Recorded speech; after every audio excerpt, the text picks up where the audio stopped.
Por quê? Porque nenhum desses problemas pode ser resolvido com dinheiro. Veja o caso do medo, por exemplo. Nos seminários, costumo perguntar à plateia: quantos de vocês diriam que o mercado é a sua principal motivação para o sucesso? Poucas pessoas erguem o braço. No entanto, quando eu pergunto quantos de vocês diriam que a segurança é uma das suas principais motivações para o sucesso? Quase todos os presentes levantam a mão. Mas preste atenção: a segurança e o medo são ambos motivados pelo mesmo fator. A busca por segurança tem origem na insegurança, cujo fundamento é o medo. Será que mais dinheiro dissipa o medo? Quem dera. A resposta é absolutamente não. Por quê? Porque o dinheiro não é a raiz do problema. O medo, sim. E o pior é que esse sentimento, mais do que um problema, é um hábito. Portanto, ganhar mais dinheiro apenas mudará o tipo de temor que trazemos dentro de nós. Quando não possuímos nada, sentimos medo de não conseguir chegar lá, ou de não termos o suficiente. Se atingirmos um patamar qualquer, o medo passa a ser: e se eu perder tudo, o que eu conseguir? Ou todo mundo vai querer o meu dinheiro. Ou ainda, vou ter que pagar uma fortuna de impostos. Em resumo, se não formos à raiz da questão e nos livrarmos do medo, nenhuma quantidade de dinheiro será capaz de nos ajudar. É claro que a maioria das pessoas, se pudesse escolher, preferiria se preocupar com a possibilidade de perder o dinheiro que possui a não ter um centavo. Mas nenhuma dessas duas hipóteses propicia um modo agradável de viver.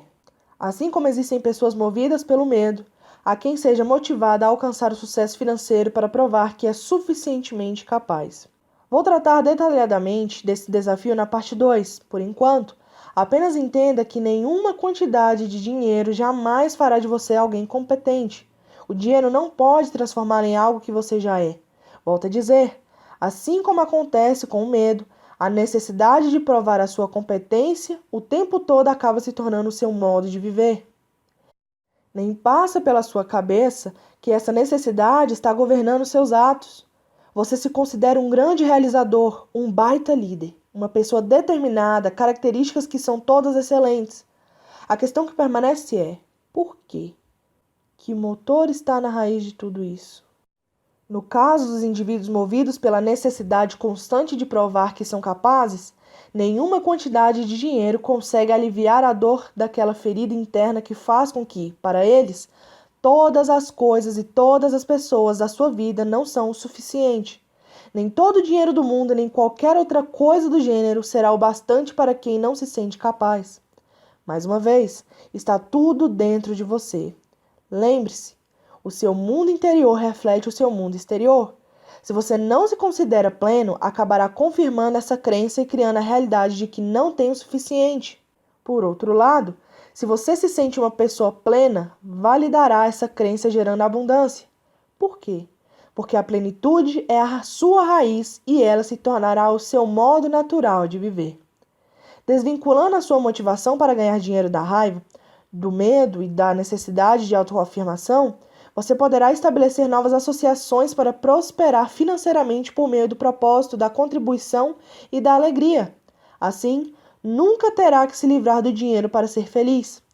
Ser rebelde ou ser o oposto dos seus pais na área financeira nem sempre é um problema. Ao contrário, se você é um rebelde, geralmente o caso do segundo filho, e a sua família tem hábitos negativos no que diz respeito ao dinheiro, é muito bom pensar e agir de forma oposta a ela nessa questão.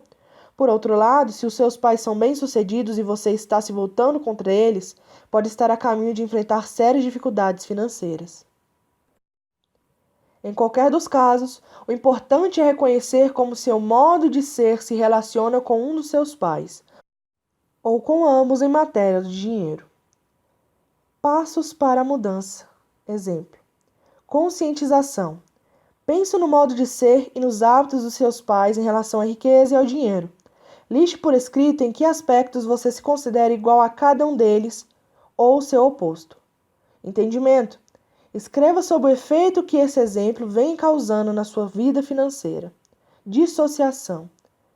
Você compreende que esse modo de ser é apenas o seu aprendizado passado e não quem você é? Consegue perceber que tem a opção de ser diferente agora? O exemplo que tive a respeito do dinheiro era o modo de agir dos meus pais. A minha maneira de fazer as coisas nessa área sou eu quem escolho. Agora diga, eu tenho uma mente milionária. A terceira influência, episódios específicos. A terceira forma básica de condicionamento são os episódios específicos. Que experiências com dinheiro, riqueza e pessoas você teve quando criança? Elas são extremamente importantes porque moldaram as crenças, ou melhor, as ilusões que hoje governam a sua vida. Vou dar um exemplo. Josie, uma enfermeira de sala de cirurgia, foi ao seminário intensivo da mente milionária. Os seus rendimentos eram excelentes, mas ela sempre gastava tudo. Quando cavamos um pouco mais fundo, ela falou de um episódio que vivera aos 11 anos de idade. Estava com os pais e a irmã no restaurante chinês. A mãe e o pai começaram mais uma das suas brigas por causa de dinheiro. De pé, o pai gritava e esmurrava a mesa com o punho quando ficou vermelho, depois azul e caiu no chão, vítima de um ataque cardíaco. Josie era da equipe de natação da escola e tinha feito treinamento de ressuscitação cardiopulmonar. Tentou de tudo, mas não adiantou. O pai morreu nos seus braços. Desse dia em diante, a sua mente passou a associar o dinheiro à dor. Não admire que, quando adulta, Josie tenha passado a se livrar subconscientemente de todo o dinheiro que ganhava, na tentativa de dar um fim à dor. Outro dado interessante é o fato dela ter se tornado enfermeira. Por quê? Talvez ainda estivesse tentando salvar o pai. No curso, nós a ajudamos a identificar e revisar o seu antigo modelo de dinheiro. Hoje ela está a caminho de se tornar financeiramente independente e não é mais enfermeira. Não que não gostasse do trabalho, o problema é que estava nessa profissão pelo motivo errado. Hoje, Josie trabalha com planejamento financeiro personalizado, ajudando as pessoas a entender como a programação passada governa todos os aspectos da sua vida financeira. O próximo exemplo de episódio específico é mais pessoal. Quando a minha mulher tinha 8 anos de idade, toda vez que ela ouvia a buzina do caminhão de sorvete na sua rua, corria até a mãe para pedir uma moedinha. E ouvia a seguinte resposta: "Sinto muito, querida, eu não tenho. Peça ao seu pai." Ele então lhe dava uma moeda e ela ia comprar sorvete, feliz da vida. Toda semana essa mesma história se repetia. O que foi então que a minha mulher aprendeu a respeito do dinheiro? Primeiro, que são os homens que têm dinheiro. E o que você acha que ela esperava de mim quando nos casamos? Exatamente, que eu lhe desse dinheiro. Só que agora ela não pedia mais moedinhas, já era uma mulher formada. Segundo ela, aprendeu que mulher não tem dinheiro. Se a sua mãe, a deusa, não o tinha, obviamente era assim que as coisas deviam ser. Para confirmar esse padrão, ela se livrava subconsciente de todo o dinheiro que ganhava, e era sempre precisa nesse aspecto. Se eu lhe desse $100, ela gastava 100. Se eu lhe desse $200, ela gastava 200. Se lhe desse $500, ela gastava 500. Foi quando ela fez um dos meus cursos e aprendeu tudo sobre a arte da alavancagem financeira. Eu lhe dava 2.000 e ela gastava 10.000. Tentei explicar. Não, meu amor. Com a alavancagem, quero dizer que nós deveríamos receber 10.000 e não gastá-los. Por alguma razão, esse conceito não se fixava na sua mente. O único motivo pelo qual nós brigávamos era o dinheiro. Isso quase custou o nosso casamento. O que não sabíamos era que dávamos significados inteiramente diferentes a ele. Para minha mulher, dinheiro correspondia a prazer imediato, como saborear um sorvete. Eu, por outro lado, cresci com a crença de que ele devia ser acumulado para proporcionar liberdade.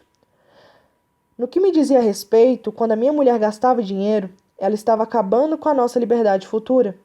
E do ponto de vista dela, sempre que eu a impedia de gastar, estava tirando o seu prazer de viver. Felizmente, aprendemos a reavaliar os nossos respectivos modelos financeiros. E mais importante, a estabelecer um terceiro modelo específico para o nosso relacionamento. Será que dá certo?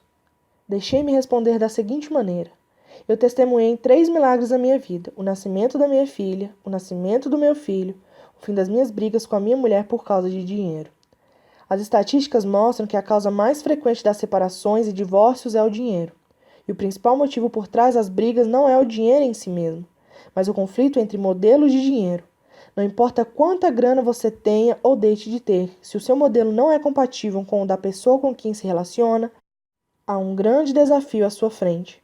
Isso vale para as pessoas casadas, namorados, familiares e até sócios. O fundamental é compreender que você está lidando com modelos e não com dinheiro. Uma vez que tenha identificado o modelo financeiro do seu parceiro ou da sua parceira, conseguirá lidar com ele de um modo que satisfaça ambos. O primeiro passo é se conscientizar de que os arquivos de dinheiro dessa pessoa são provavelmente diferentes dos seus. Em vez de se aborrecer, procure compreender. Faça o possível para saber o que é importante para ela nessa área e identifique as suas motivações e os seus receios. Assim, estará lidando com as raízes e não com os frutos, e terá uma boa chance de solucionar o problema. Do contrário, perca a esperança. Passos para a mudança. Episódios específicos. Há um exercício que você pode fazer com seu parceiro ou com a sua parceira. Sente-se e fale sobre as histórias envolvendo dinheiro que cada um de vocês tenha na memória. O que ouviam quando crianças, os respectivos modelos familiares e quaisquer episódios emocionais específicos que tenham vivido. Descubram também o que o dinheiro realmente significa para ambos: prazer, liberdade, segurança e status. Isso os ajudará a identificar os seus modelos de dinheiro atuais e descobrir os motivos das suas divergências nessa questão.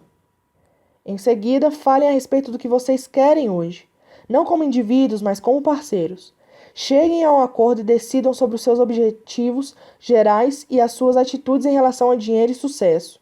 Depois, escrevam no papel uma lista das ações que os dois consideravam positivas para guiar a sua vida. Prendam o papel na parede e sempre que houver um problema, lembre-se mutuamente e com toda a gentileza daquilo que vocês decidiram juntos quando conversavam de maneira objetiva, desapaixonada e livre das garras dos seus antigos modelos de dinheiro. Conscientização. Pense no episódio emocional específico a respeito de dinheiro que você tenha vivido quando criança. Entendimento.